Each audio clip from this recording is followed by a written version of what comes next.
Olá, gente, tudo bem? Eu espero que vocês estejam ótimos. Vamos para a nossa 13ª aula na série de estudos sobre o tarô.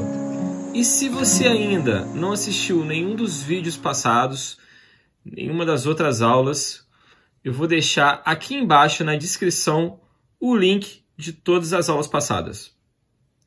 E hoje nós iremos falar sobre o arcano da morte. Esse arcano, por muitas pessoas que não conhecem o tarô, não estudam o tarô, ele é muito temido. Mas a morte, o que seria a morte? A morte ela pode representar muitas coisas, pois todos os dias morremos um pouco. Alguns dias nós morremos mais e outros dias nós morremos menos. A morte, ela faz parte do processo de renascimento. O arcano da morte simboliza os ciclos e as transições da vida. A morte não poupa nada e a ninguém. Ela vem anunciar o começo e não o fim. E quando esquecemos o passado, iniciamos o futuro. O passado, o presente e o futuro são apenas conceitos voltados para a matéria. Passamos muito tempo remoendo o passado e preocupados demasiadamente com o futuro. Devemos viver o presente, pois o presente é o passado e o futuro sendo vividos ao mesmo tempo. Vivemos o presente quando mudamos. Mudar é não ter medo de enfrentar a si mesmo. Fácil é enfrentar aos outros, mas enfrentar a si mesmo é um processo doloroso e regenerativo. Todos buscamos algum tipo de transformação, seja ela física, emocional, material ou espiritual. E o arcano da morte possui afinidade zodíaca com o signo de Escorpião, natural da casa 8. A casa da morte, a casa da metafísica. O poder, como eu disse, regenerador de Escorpião. E olha que interessante, Plutão ele é regente de Escorpião na astrologia moderna. O arcano do julgamento, o arcano número 20, o julgamento, ele possui afinidade zodíaca com Plutão. E o julgamento nos fala exatamente sobre os kalos plutonianos, os conceitos pré-formados, ou seja, os nossos preconceitos, aquela bagagem emocional que precisamos deixar para trás. E porque para mudar, nós precisamos deixar todos esses conceitos, essas crenças limitantes de lado. E dentro dessa jornada do herói, aonde começa esse processo de mudança? No arcano da morte. A morte anuncia o começo da mudança. E logo depois vem a temperança. E sem a temperança, o que nos ocorre? O confronto com o nosso próprio diabo, o nosso livre-arbítrio. Olha que interessante. E quando as coisas não estão bem estruturadas, a nossa torre desaba. Então nós buscamos a reconstrução. E dentro dessa reconstrução da estrela, nós iremos enfrentar nosso subconsciente, que é a Lua. E depois da Lua, nós iremos descobrir a nossa verdadeira essência, o nosso sol astrológico, o Sol. E depois do Sol, nós nos lembraremos novamente do arcano da morte, o julgamento. Tudo chega ao fim. Muitas vezes o fim é necessário. E para se chegar nele é necessário haver coragem e força para se empregar a transformação necessária. Galera, vamos agora começar a nossa simbologia. Muita gente pergunta, me manda mensagem perguntando no Facebook quem escreve esse texto inicial aí das cartas. Então, todos esses textos foram escritos por mim e eles fazem parte de um livro que eu vou lançar agora entre o meio e o final do ano de 2021. 2020, desculpa, a gente está em 2020. 2021 já estou muito no futuro. Então esse livro é muito legal, que vai ser um livro que não é voltado apenas para estudantes de tarô. E mais para frente eu vou explicar sobre ele. E vamos lá, galera. Vamos falar agora sobre um pouquinho aqui da simbologia. E lembrando, né, vocês que já vêm acompanhando os vídeos desde o começo, que além dessa simbologia aqui que eu falo, né, que eu emprego aqui sobre a carta, existem várias outras. Eu acho que cabe a você pesquisar, né, complementar aí o meu estudo. E aí você tem alguma coisa, algum complemento aí para falar sobre alguma coisa relacionada à simbologia da carta que eu não falei? Pô, cara, escreve aqui nos comentários, por favor, que você está me fazendo um enorme favor fazendo isso, tá bom? Muito obrigado. E vamos lá, o Cavaleiro Negro. Cara, quando eu vejo esse Cavaleiro Negro, eu me lembro daquela música do Clube da Esquina. Cavaleiro Negro que viveu mistérios. Eu não lembro o resto da música, mas eu vi essa música na minha cabeça. Olha que interessante, né? Como o tarô, ele sempre desperta, cara, várias coisas no nosso inconsciente.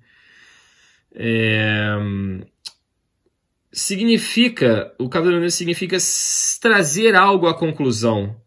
Ele representa a ação consciente, né? Consistente. Ele tem a consistência da ação. Porque uma coisa interessante que a gente sempre vê em filmes de princesa, de cavaleiro, filmes de fantasia, ou filmes medievais, né, filmes de época, o Cavaleiro Negro é aquele que sempre tem ação consistente. Ele é quase que um mercenário que ele vai lá para resolver o problema quando ninguém pode, né? Com a armadura negra. E eu acho que o preto, a cor preta, ela simboliza muito isso. É uma cor muito forte, muito profunda. É uma cor ligada à transformação. É uma cor ceifadora. Ela vai lá ceifar, né, para as coisas poderem se regenerar. E o cavalo branco, o Cavaleiro Negro montado no cavalo branco. O cavalo branco simboliza a força. Enquanto a cor preta simboliza o fim de um ciclo, a cor branca representa um recomeço, né? Então a gente está aí, né, dentro dessa paleta de cores, né, o branco de um lado e um preto, e entre o branco e o preto existem aí vários tons, né? Então representa, digamos, a coexistência entre os extremos, né? Para a gente poder recomeçar, para a gente poder se regenerar, a gente precisa dar fim a algo, a destruir algo, para a gente poder aí, né, como eu disse, buscar esse processo de transformação. E essa flor preta aqui na bandeira, com 5 pétalas, né? Muita gente fala que representa, né, um pentagrama invertido, né? Que é a inserção do homem no microcosmo. Mas o pentagrama invertido também representa a grande mãe, a fertilidade, a colheita fértil. E o objetivo do ceifador não é apenas destruir. Ele vem destruir para poder colher. Olha que interessante. Porque a partir da destruição, ele vem ali ceifando, cortando tudo para plantar novamente e poder colher, né, essas sementes que ele vai deixar ali. E a gente vê aqui um rei sem a coroa dele, aqui no canto aqui. Vocês podem ver isso? Representa a morte do ego, né? Num lado negativo, a perda do controle, a impotência. Quando a gente perde o controle sobre algo, ele chega ao fim. E aqui do lado, o bispo sozinho. Muita gente fala que esse bispo sozinho aqui representa que a morte ela vem para todos, não importa, né? E realmente representa isso, né? Que você pode ver que a morte ela vem para todos aqui, né? E cada um tem um olhar diferente sobre ela, né? A gente tem as crianças, as meninas aqui, né? O bispo, no caso o rei sem a coroa dele, né? E o bispo sozinho ele representa o estágio final, onde ele se encontra, né? E independente que ele tenha passado por tudo, buscado todo aquele conhecimento dele, o final vai sempre ser igual para todos. Olha. E agora vamos falar sobre as crianças. Cara, eu vou confessar para vocês que eu não sabia a simbologia delas, eu fui pesquisar. E eu achei isso aqui muito interessante, cara. Um dos livros que eu uso aí, né, eu vou deixar aqui na descrição para vocês. É um livro de uma autora chamada Evelyn Berger e a outra autora eu não me lembro o nome. mas é um guia definitivo para a simbologia do Rider-Waite. Olha só, as crianças, uma criança maior, aqui a criança maior, ela está virando o rosto para trás, e a menor, ela olha para frente. Né? Assim como o bispo, você vê que o bispo também olha para frente e a criança maior olha para trás, né? E a menor olha para frente como o bispo. Por quê? Num estágio no meio da vida é muito difícil encarar a morte de frente. Mas no começo da vida ou no final da vida, né, a gente tem aqui uma criança, um neném, e um caso, um ancião aqui, por assim dizer, né, a morte ela é mais fácil de ser encarada. Né? E quem já percebeu esse barco egípcio? Lá atrás. O barco que carrega as almas da morte para a reencarnação, as mudanças, os novos ciclos na vida. Ah, que interessante. E quem já viu as torres aqui lá atrás? As torres que são muita gente fala que são os portões do paraíso logo após a torre, né? Cara, mas essa torre representa muita coisa. Representa aquele caminho que eu disse para vocês logo antes de começar a simbologia aí das cartas, que fala que a gente tem que, depois da morte, vem a temperança, né? Sem a temperança, nós vamos encarar ali o nosso livre-arbítrio, né? Assim como Jesus encarou. E olha que processo interessante, até a gente comparando aí com Jesus. Jesus, né, ele sofre ali vai buscar a transformação, vai buscar a temperança. No deserto, ele enfrenta, né, o diabo, que na verdade é seu próprio livre-arbítrio, né? Ele descobre o seu lado mais humano. E aí depois vem a falta de estrutura, né? E aí o rompimento da torre, que é esse caminho que a pessoa que ele vai chegando lá, né? Então assim, cara, na verdade é que você pode buscar fazer várias comparações com várias coisas, várias mitologias aí. Mas é muito interessante. Essa carta aqui, cara, pra mim ela marca, na verdade, o início, né, de um processo que ocorre dentro da jornada do herói. Aí nas cartas dos arcanos maiores.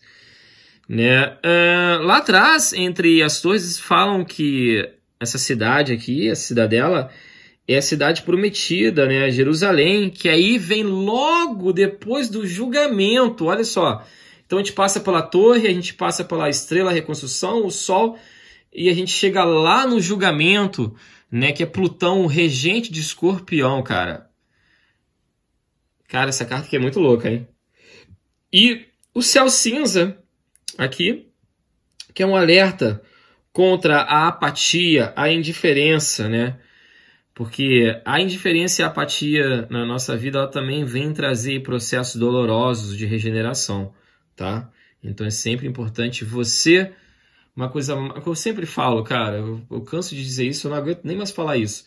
Mas eu acho que a maior lição, assim, seja de qual tipo de oráculo que você estuda, principalmente do tarô, na astrologia, cara, é realmente essa noção que tudo que você planta, você colhe. Toda ação causa uma reação. A verdadeira magia, cara, é saber agir de maneira que você vai prever a reação daquela sua ação, né?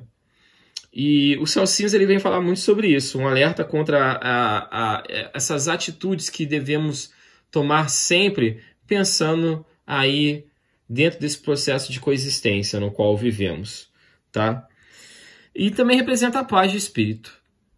E é isso aí, galera. Se eu deixei de falar alguma coisa que, com certeza, eu deixei de falar relativo à simbologia das cartas, deixa, por favor, nos comentários. Eu espero que você tenha curtido. Se você curtiu, esse vídeo foi de utilidade para você, se inscreve no canal, compartilha com os amigos, deixa seu like, que isso é muito importante para me dar força para continuar colocando todos aqui esses vídeos, todas essas aulas. E eu vou fazer, como muita gente já me perguntou também, todos os arcanos, cara. Vou fazer 78 cartas aí do deck de tarô, né? E depois, quando acabar o Rider-Waite aí, falar sobre a simbologia dele, quem sabe eu não começo a falar sobre algum outro tarô. Marcelo, Todd, vamos ver. E é isso aí, galera. Fiquem em paz. Um beijo para vocês, um abraço do tamanho do universo. Fiquem bem.